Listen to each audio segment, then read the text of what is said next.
Hi అండి. అందరికీ నమస్తే. ర్యాల సీజన్ ప్రారంభం కావడంతో బంగారం ధరలకు రెక్కలొచ్చాయి. ఒక్కసారిగా మార్కెట్లో ధరలు పెరిగితే మరికొన్నిసార్లు తగ్గుతూ కనిపిస్తాయి. గత 2-3 రోజుల నుంచి గోల్డ్, వెండి ధరలు స్వల్పంగా పెరుగుతూనే ఉన్నాయి. తాజాగా హైదరాబాద్లో బంగారం ధరలు ఎలా ఉన్నాయంటే దేశవ్యాప్తంగా బంగారం 22, 24 క్యారెట్ల బంగారం ధరలు ఎలా ఉన్నాయో చూద్దాం. కోలకత్తాలో 22 క్యారెట్ల బంగారం ధర 85,000గా ఉంది.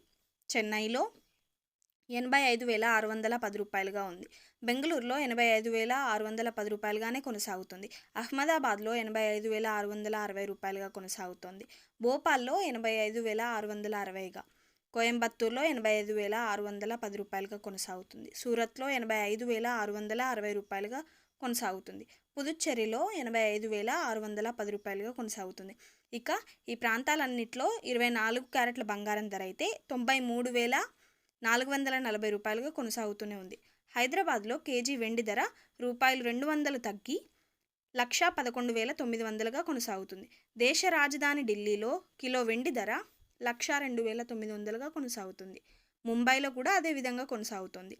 ఇక విజయవాడలో చూస్తే 1,11,900గా కేజీ వెండి కొనసాగుతుంది. ఇప్పటివరకు మన ఛానల్ని ఎవరైనా సబ్స్క్రైబ్ చేయకపోతే సబ్స్క్రైబ్ చేసుకోండి. ఎప్పటికప్పుడు లైవ్ అప్డేట్స్ తెలుపబడతాయి కనుక ప్రతిరోజు మన ఛానల్ని ఫాలో అవుతూ ఉండండి. Thank you.